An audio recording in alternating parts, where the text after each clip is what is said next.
مانگتا ہوں، عطا کر تو شان کریمی کا صدقہ، عطا کر دے شان رحیمی کا صدقہ، نہ مانگوں گا تجھ سے تو مانگوں گا کس سے، تیرا ہوں میں تجھ سے دعا مانگتا ہوں، کرم مانگتا ہوں، عطا مانگتا ہوں، الہی میں تجھ سے دعا مانگتا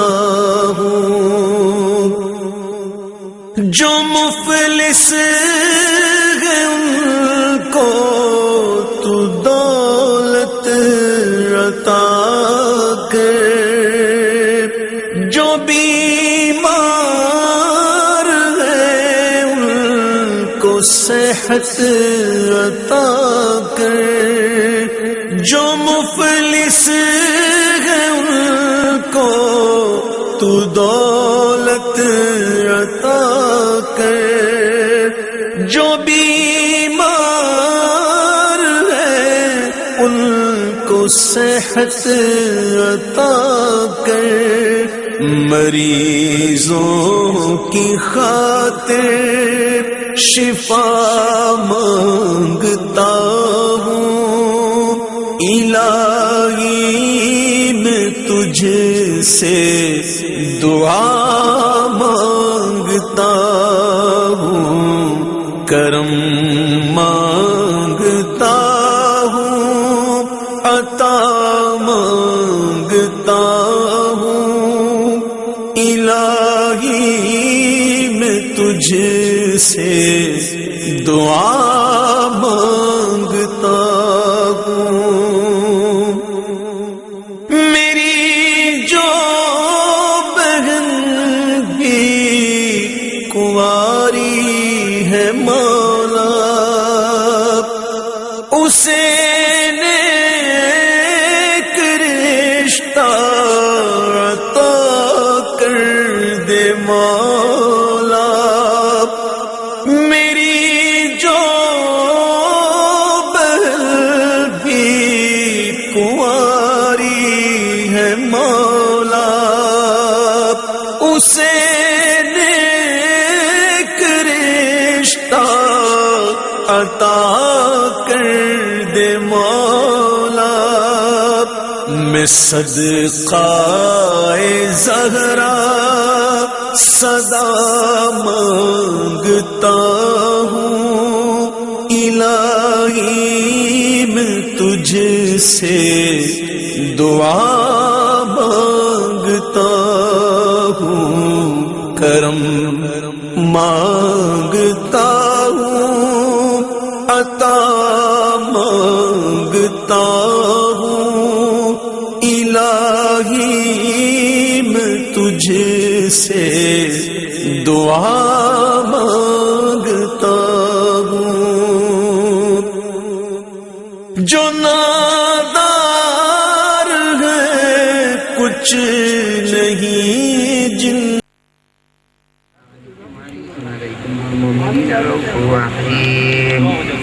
وإن تولوا فقل حسبي الله لا إله إلا هو عليه توكلت وهو رب العرش العظيم بسم الله الرحمن الرحيم والله الذي لا إله إلا هو عالم الغيب والشهادة والرحمن الرحيم والله الذي لا إله إلا هو الملك القدوس السلام المؤمن المهيمن العزيز الجبار المتكبر سبحان الله عما يشركون والله الخالق البارئ المصور له الأسماء الحسنى يسبح له ما في السماوات والأرض وهو العزيز الحكيم.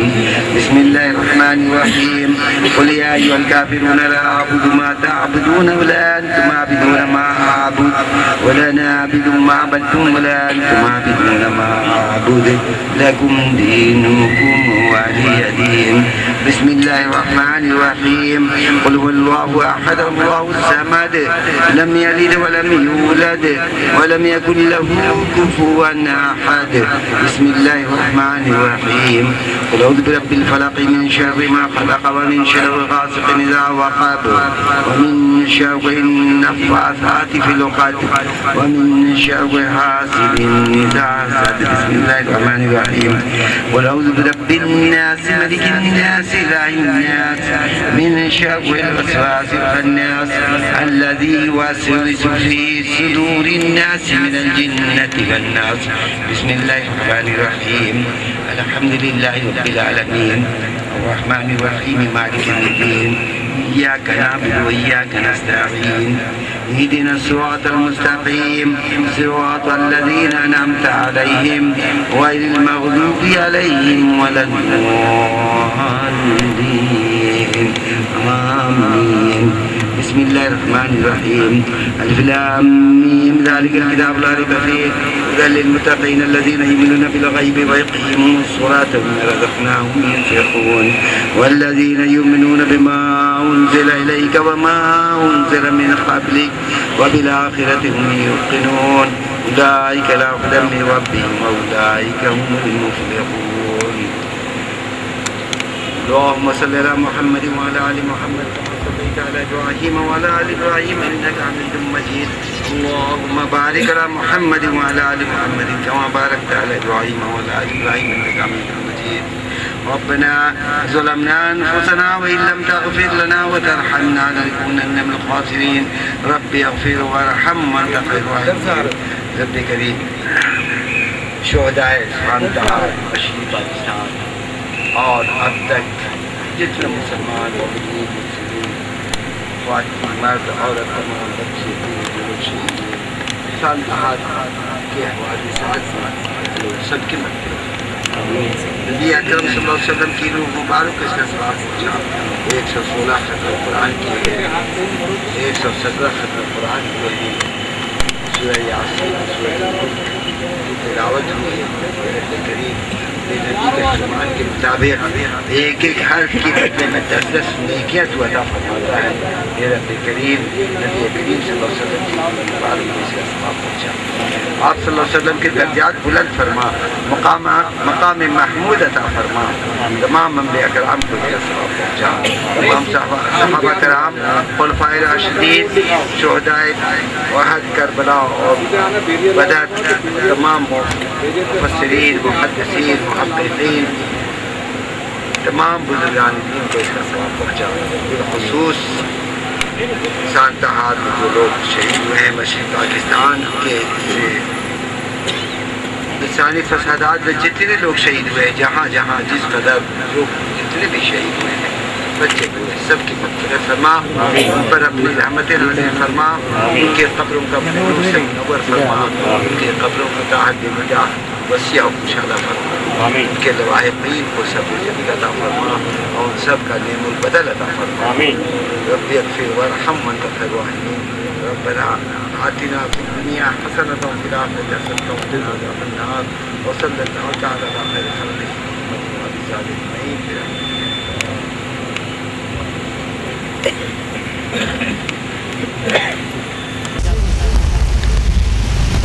بسم اللہ الرحمن الرحیم والحمد للہ رب العالمین والصلاة والسلام علی رسولہ النبی الکریم.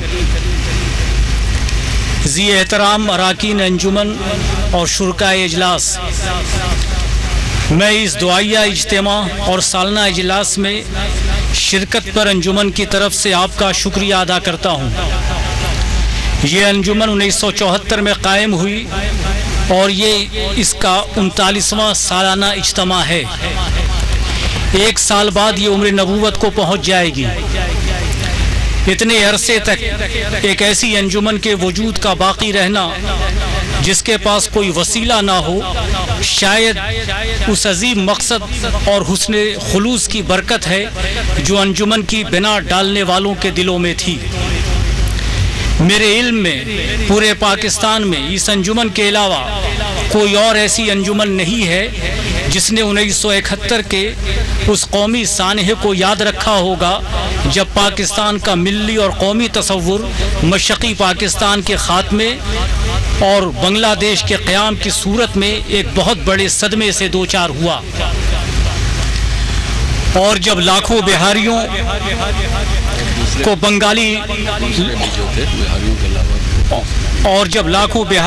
بنگالی لسانی عصبیت نے صرف اس جرم میں قتل کیا کہ وہ لسانی اور زمینی عصبیت سے ماورا پاکستان کے مسلم تصور ملت اور قومیت پر یقین رکھتے تھے، اور جس کی خاطر انہوں نے ہندوستان میں اپنے گھر بار اور کھیت کھلیان ایک آن میں چھوڑ دیے تھے۔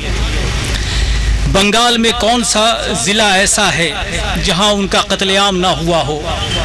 کون سا ایسا شہر ہے جہاں ان کے خون کے چھینٹے نہ پڑے ہوں؟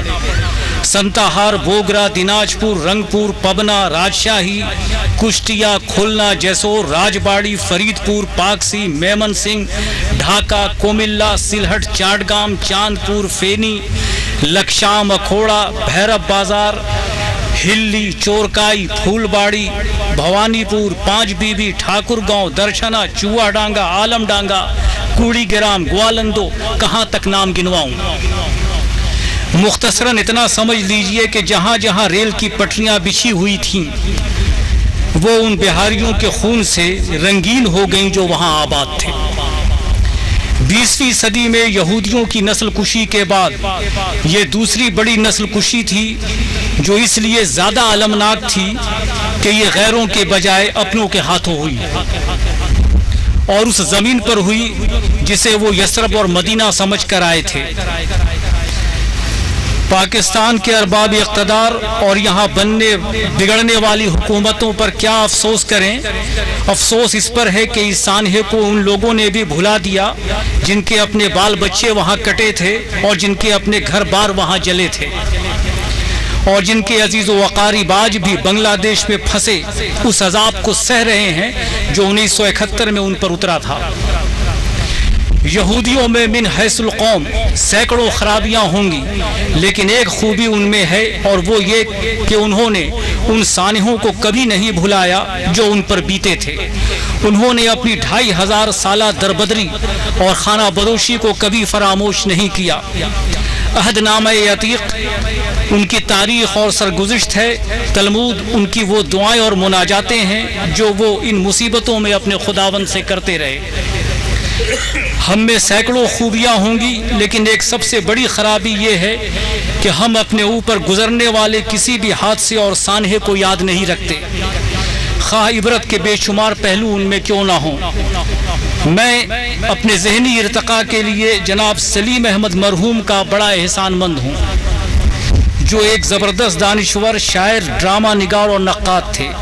انہوں نے ایک بار لکھا کہ اللہ نے مختلف قوموں کو مختلف طریقے سے ہلاک کیا، کسی کو پانی میں غرق کیا، کسی کو پتھر برسا کر مارا، کسی کو سخت چنگاڑ سے ڈھیر کیا، کسی پر آندھی بھیج دی اور کسی کو زمین میں دھنسا دیا، لیکن میری قوم پر جو عذاب اترا ہے وہ سب سے الگ بھی ہے اور سب سے مختلف بھی۔ وہ لکھتے ہیں کہ میری قوم کو بھول جانے کے عذاب میں مبتلا کیا گیا ہے۔ تم رات اس کی پیٹھ کو دہکتی ہوئی سلاخوں سے داغ دو اور صبح اسے کچھ یاد نہیں رہے گا کہ رات اس کے ساتھ کیا ہوا تھا۔ اللہ سلیم احمد کی مغفرت کرے، جو کچھ انہوں نے لکھا اس میں کچھ بھی غلط نہیں ہے۔ اوروں کو چھوڑیے، مشرقی پاکستان کے خاتمے کے بعد وہاں سے مر کھپ کر آنے والوں نے بھی وہاں کے مختلف شہروں کے حوالے سے جو دو چار انجمنیں یہاں بنائیں، ان میں سے کسی نے بھی اس کام کو اپنا مقصود نہیں بنایا، اور نہ سانحے کو یاد رکھا اور نہ سانحے میں مارے جانے والے لاکھوں شہیدوں کو۔ خدا محمد اقبال حسین اور اس کے ساتھیوں کو اجر عطا کرے جنہوں نے یہ انجمن بنا کر اس فرض کو ادا کرنے کی کوشش کی جو کہ صرف ان کی نہیں، تمام ابنائے وطن کی ذمہ داری تھی۔ مجھے یقین ہے کہ عالم ارواح میں جب ختم قرآن کا ثواب اور وہ دعائیں جو انجمن کی جانب سے ہر سال ان کے لیے کی جا رہی ہیں ان شہیدوں کو پہنچائی جاتی ہوں گی تو وہ آپس میں یہ ضرور کہتے ہوں گے کہ صرف یہی ایک انجمن ہے جس نے ہم سوختہ بختوں کو یاد رکھا۔ مجھے افسوس ہے کہ مجھے اس موقع پر موجود ہونے کا شرف حاصل نہ ہو سکا جب یہ انجمن قائم ہوئی، تاہم میرے لیے یہ امر باعث اطمینان ہے کہ میں اقبال اور اس کے دیگر بانی اراکین میں سے بہت سے اراکین کا اسکول میں ہم جماعت تھا، اور اگرچہ میں انجمن کے قیام میں حصہ لینے کے شرف سے محروم رہا، تاہم اس کے آگے کے مراحل میں مجھے بھی ایک مرحلے پر جنرل سیکریٹری کی حیثیت سے اس کی ذمہ داری کا کچھ بار اٹھانے کا اعزاز حاصل ہو گیا۔ میں انجمن کے ان تمام اصحاب کا شکر گزار ہوں جنہوں نے میری بے بال و پری کو دیکھتے ہوئے مجھے یہ عزت عطا کی۔ حضرات محترم، مجھے اپنی کسی خامی یا نالائقی کا اعتراف کرنے میں کبھی شرم محسوس نہیں ہوئی۔ مجھے اعتراف ہے کہ اس کام کے لیے جو اہلیت اور قابلیت درکار تھی وہ مجھ میں نہیں تھی۔ مجھے یہ بھی اقرار ہے کہ میرے پیش رو جناب شاہد یونس خان اور جناب محمد ایوب صرف علمی و عملی لحاظ سے ہی نہیں بلکہ اخلاقی لحاظ سے بھی مجھ سے فائق اور بہت بہتر تھے، اور اگر مصروفیت اور کچھ دوسری مجبوری ان کے پاؤں کی زنجیر نہ بن جاتی تو وہ اس کام کو اس سے کہیں زیادہ احسن طریقے سے انجام دیتے جو مجھ سے بن پڑا۔ ایوب بھائی ہمارے اسکول کے سب سے ہونہار اور قابل ترین شاگردوں میں سے تھے۔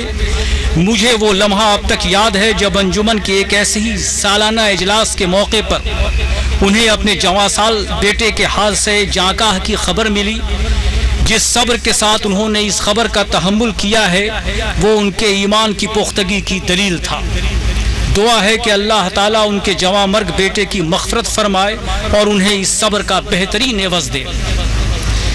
ذی احترام حاضرین اجلاس، اپنی خامیوں کی طرح مجھے کسی کی خوبیوں کا اقرار اور اس کی مہربانیوں کا شکریہ ادا کرنے میں بھی کوئی عار کبھی محسوس نہیں ہوا۔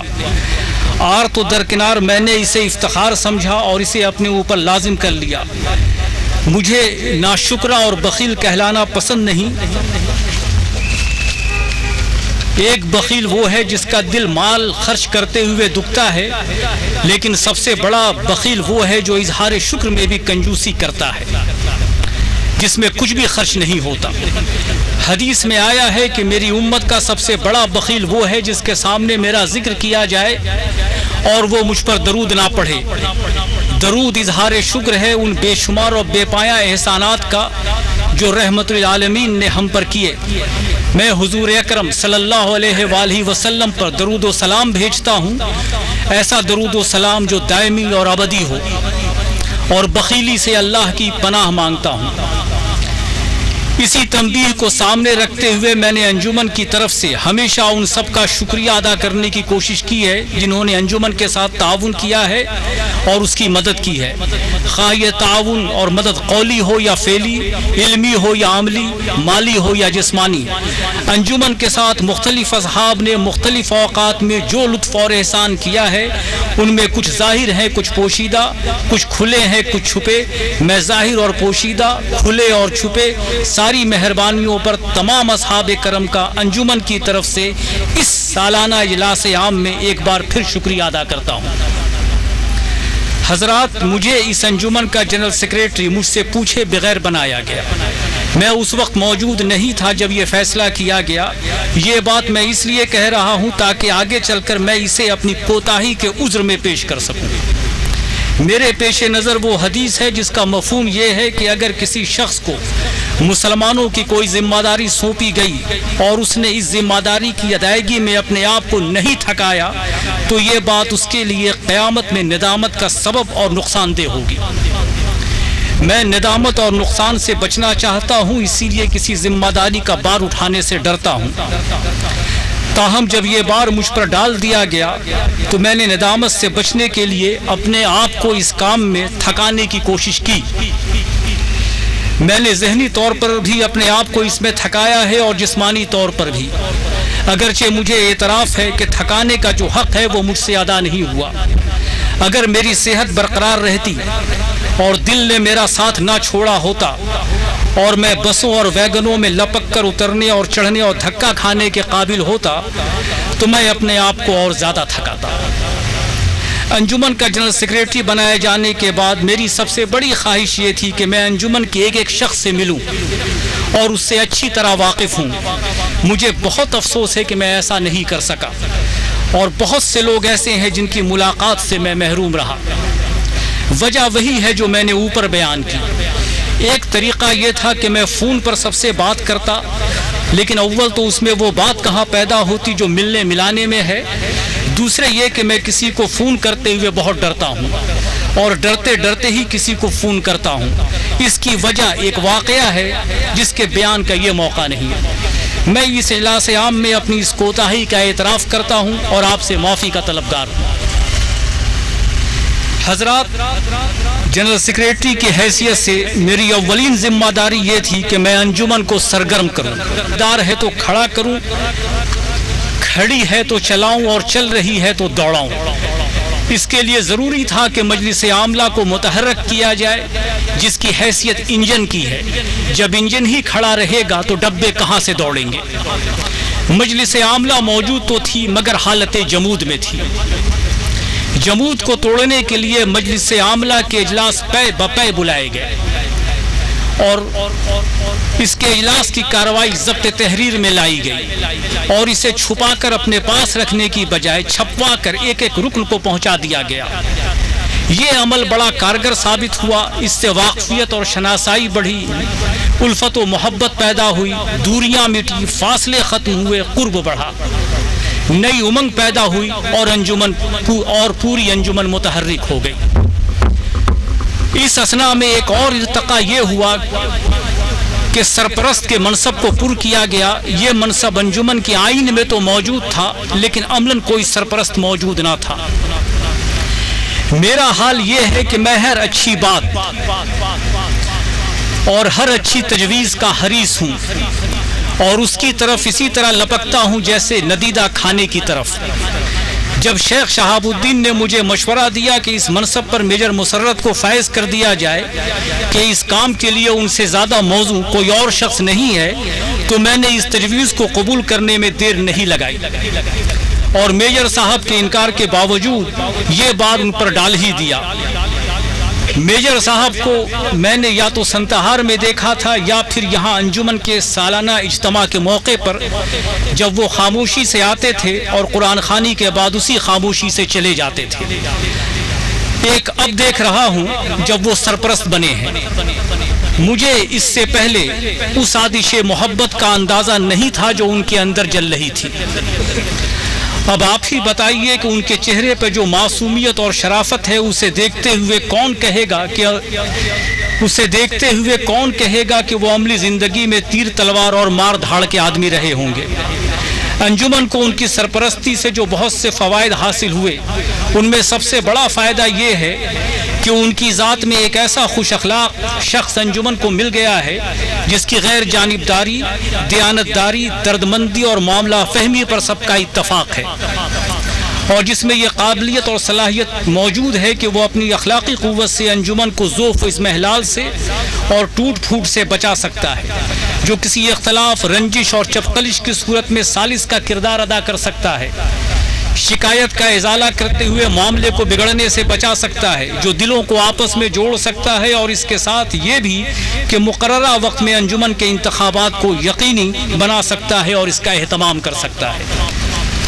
حضرات، اس مجلس عاملہ کے سامنے سب سے بڑا سوال یہ تھا کہ انجمن کو بامانی اور نفع آور کیسے بنایا جائے، اور اس میں وہ گرمی کیسے پیدا کی جائے کہ لوگ اس کی طرف متوجہ ہونے اور اس میں اس طرح دلچسپی لینے پر مجبور ہوں گویا کہ یہ ان کی روح کا مطالبہ ہے۔ یہ سیاسی جماعت نہیں، اسے کسی کی سیاسی وابستگی سے کوئی سروکار نہیں ہے، یہ تو اپنے دکھ کا اظہار اور دوسروں کے چھوٹے موٹے دکھ کو بانٹنے کے لیے بنی ہے۔ دکھ بانٹنے کے لیے پیسہ درکار تھا، سوال یہ تھا کہ پیسہ کہاں سے لایا جائے۔ انجمن کی حالت یہ تھی کہ ماہانہ چندہ عرصہ ہوا موقوف ہو چکا تھا، اور سالانہ